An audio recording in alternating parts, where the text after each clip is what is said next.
It's maintenance time again, but this time it's not on the Jeep, it's on the 1150 Adventure. Nothing major. I've got a small oil drip out of the left valve cover, and it is so small that you don't really notice it during city riding. Every now and again there might be a little drop underneath the bike, but I did notice on the Tankwa trip where we did the shakedown run. I think it's because you rode longer distances at a time, and also because of the heat maybe, but I felt that my riding boot was getting progressively worse, wet, slippery from the oil. So I'd rather change that seal now, that gasket. It's not a complicated job, not expensive parts. You can do it from your own workshop, your own garage. So follow along. I'm going to show you what tools we're going to need, what the part numbers are, and the whole process to change that. But I think first of all, let's get the bike ready on this side, get the tools set up, and then we can rock and roll.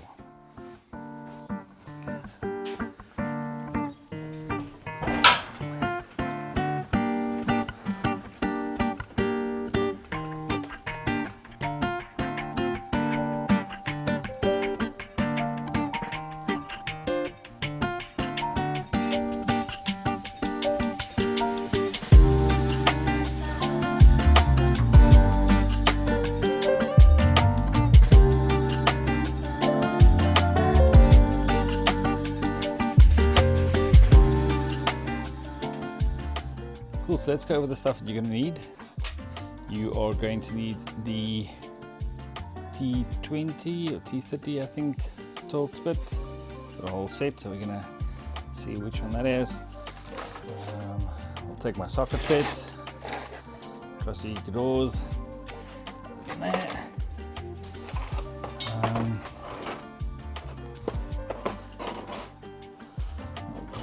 torque wrench. Just to torque those covers back on, and yeah, the parts. So you basically buy this as a set. So it comes with the inner little gasket. That is the part number for everything there. Don't know why you can see that. And then this is the actual gasket. That is all the information you need from there, and it was really not expensive. I think now it was in February 2024. I ordered it from Donford in Cape Town. They still had stock up in Joburg, so amazing. For 20-year-old bike, still stuff available. Original gaskets, $500, and it was in Cape Town the next day. So there you go. Right, so the first thing I like to do is, I've got an old towel that soaks up all my oil spills. Seems like every time I do an oil change or something, I accidentally trip on the oil bucket or something, and I've got oil all over the show. So I'll put that there. An old oil pan or some other bucket or something just to catch up that last drips of oil. I'm going to remove the spark plug cover or the coil cover that I'm just going to stick over there. And then I am quite fortunate that on my bike I've still got the original tool roll, which comes in very, very handy. And I'll show you some of the stuff in there which helps out quite a lot. Cool, so in the original tool roll I've got the spark plug spanner. This is quite handy.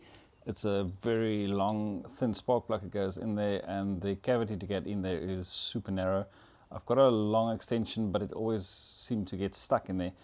The factory one is very cool. It fits perfectly. It's got this little coil pulley in here, but this one seems to be cracked, or I don't know what's wrong. It seems to slip every time I try and get it out. And a few years ago from Bike Gear, on my 1200 Adventure, the liquid cooled, I bought one of these dudes. This one was also so you can take out your front wheel, you can loosen your axle with that, which is quite nifty. It just slides onto the coil pack like that. Then in this case I'll just take a something long and something like that.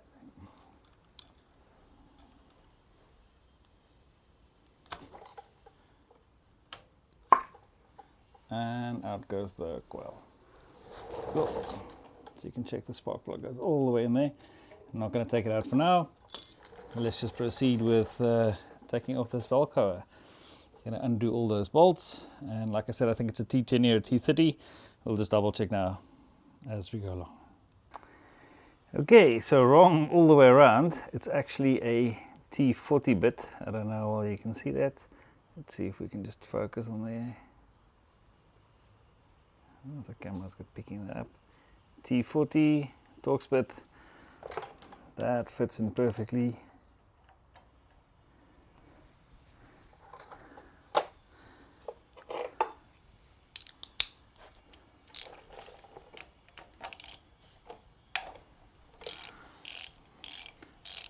If I remember correctly, these bolts don't require a whole lot of torque. I think it's something 8 or 10 Newton meters of torque. You can check how easily they pop off. So you might not even need a torque wrench. You basically just tighten them ever so slightly.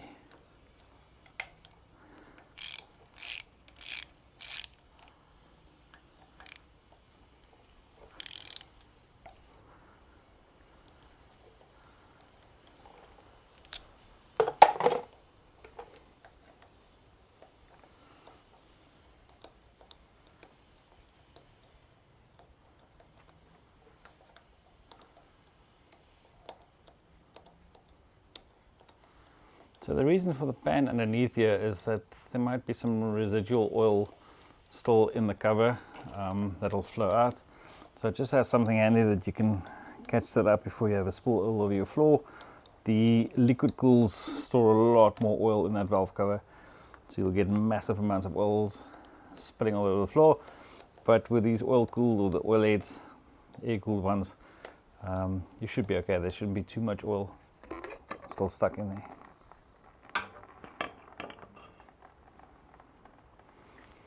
And there you go, cover off.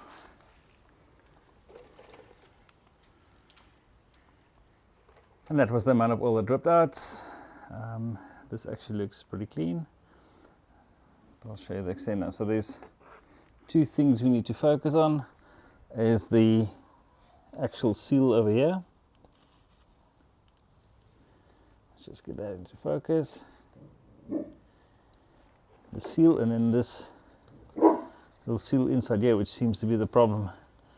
Completely brittle and broken, and there is a bit of a technique on putting that seal on. So the seals generally tend to get hard from age. This one doesn't seem too bad.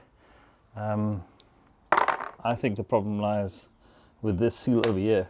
That seal needs to fit over there when you push the cover back on. So don't plonk the seal in first, otherwise you're going to get a leak like this. You put the seal on first, then you seat everything. So I suspect that is the cause of the issue, not massive worn seals.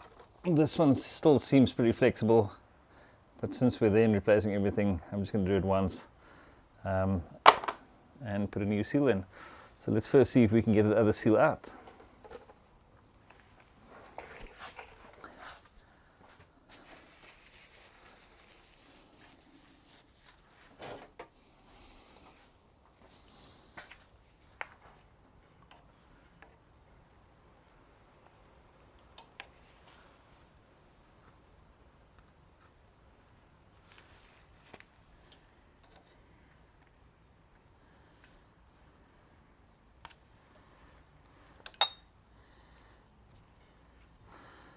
It doesn't seem too brittle, so it tells me it hasn't been in there that long.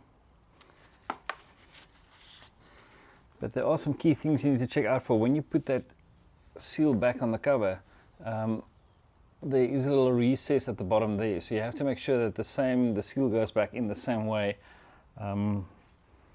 once you put that valve cover back on. So if the valve cover goes back on there, you need to make sure that that recess fits the same way. So the only thing I think I'm going to do now is just give this a clean out with some brake and parts cleaner, and then we can start reassembling everything.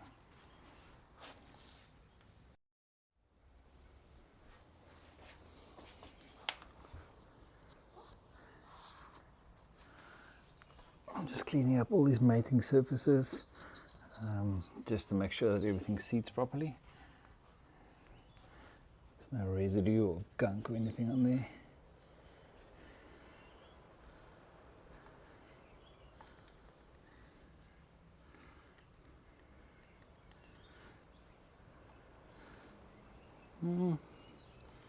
Valves still seem fairly okay. Hopefully they'll last until the next service, then we can do a proper valve clearance check. There's no massive clunking or clattering from the engine, so that all seems pretty fine, apart from the usual kind of oil head and air head noises. Right, yeah, everything is cleaned off, so let's see.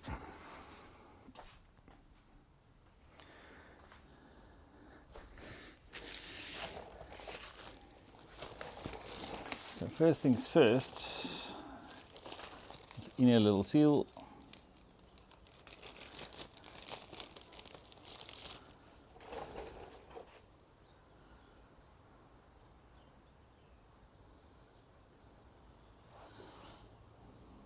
There you go.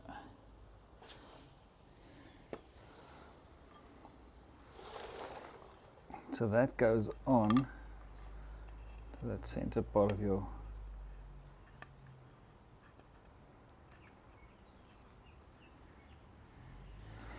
see, this one has no indentation, so obviously it might be a later model.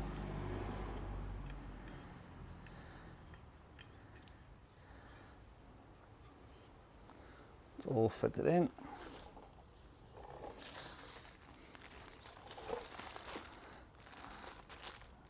Next up, the actual gasket.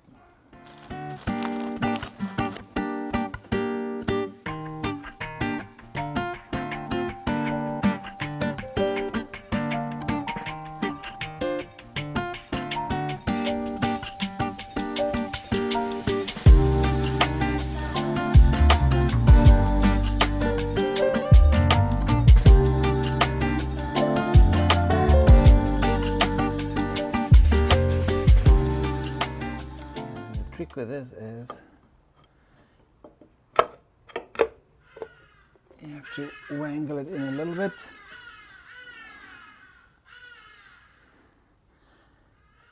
South Africa's favorite bird, especially in Cape Town, huh? Let's just see if it seats properly. If you have to apply too much force on the screws to get it in on these bolts, then it's not seated properly.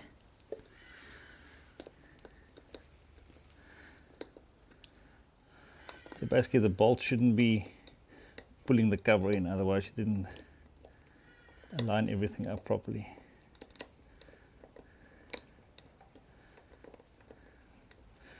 Well, it seems like first time beginner's luck. The screws are going in quite easily, no hassles.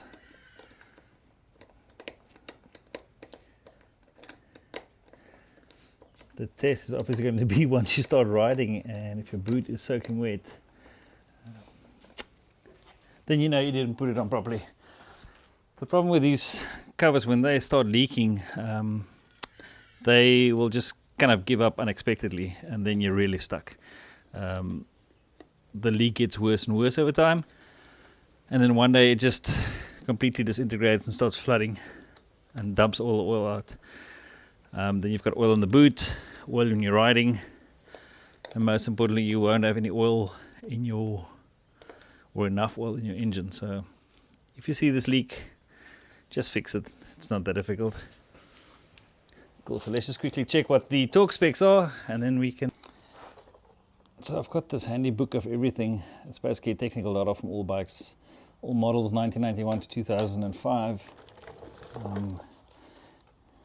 Almost anything you can think of. Obviously on the BMW, and it's got some reference marks on the left and on the marker at the back. And it basically tells you everything from lubrications, clutch, you name it, everything's there. So let's see, spark plugs,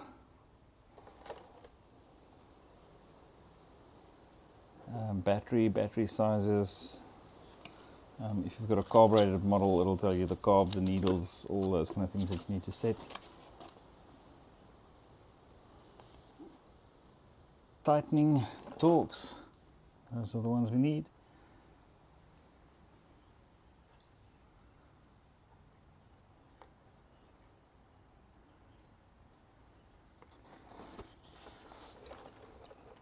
Cool. So we'll go to that responding page.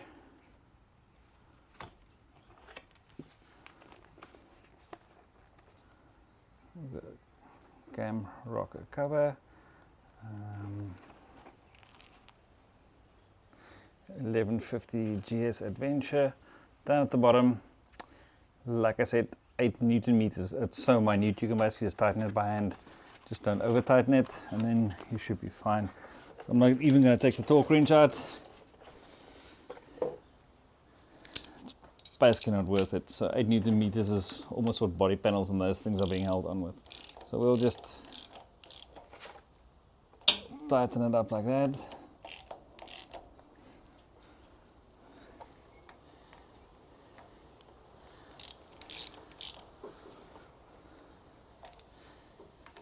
And last one.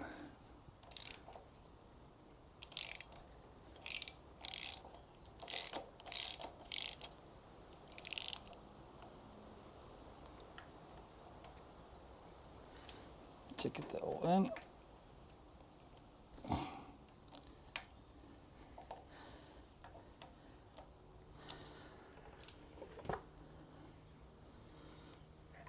Coil pack back in.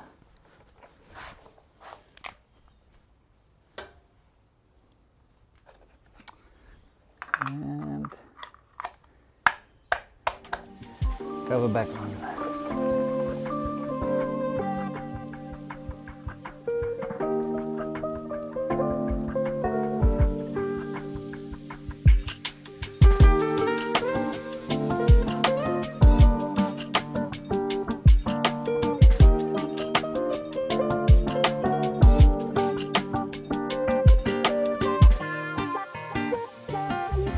There we go. I think we'll give it a start up. This is all cold start. The bike hasn't run for 2 days, 3 days. And then just as a quick reference, that is the actual book.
Got these spotties of Takealot. I think they were $500 or $600.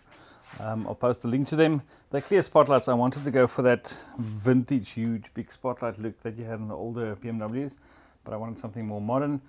And then they come clear, and I had some of this Lamin X film left over from the Jeep. I covered the Jeep's spotlights in this. It's a super thick stretchy film. It's made for headlights, to protect your headlights. Let's see if I can get a piece off here. You can check that stuff is like thick. I've had it on the Jeep, on the spotlights for about, fog lights for about 3 years now. It's gone through off-road and it's still going strong, still perfect. So that is it. I still want to replace this headlight cover with a similar color perspex or a plastic or something, just so that it matches, so you don't have that KTM orange on the bike. But yeah, happy. That was a quick job, all done and dusted. That is it, all done and dusted. It took like 5 minutes, I think, setting up, getting everything ready, filming. Took 3 times as long. It's a really simple job. Anybody can do it by yourselves. Let me know if you need the part numbers. I'll put them down there in any case. So there is stock available in South Africa for a 20-year-old BMW for a very, very reasonable price. I was expecting a lot more for it. Then also let me know what you guys think of the yellow spotlights, if you like them or not. I'll post a poll probably on Instagram next week of an idea that I have for the bike. You can let me know if you think I should keep the bike stock standard or change it up in that color scheme. It's nothing going to be any radical modifications, chopping stuff off, changing the look of the bike. It's purely cosmetic stuff, but I think I'm in 2 minds, keeping it stock as a budget bike or changing it up a little bit. Then also let me know what you think of the Boya wireless microphones, if the sound quality was any better than the wired ones that we used previously. It's the first time testing them out. We'd like to know what you think. But I think tomorrow I'm going to take the baby out for a spin. For now, thanks for watching. Like, share and subscribe.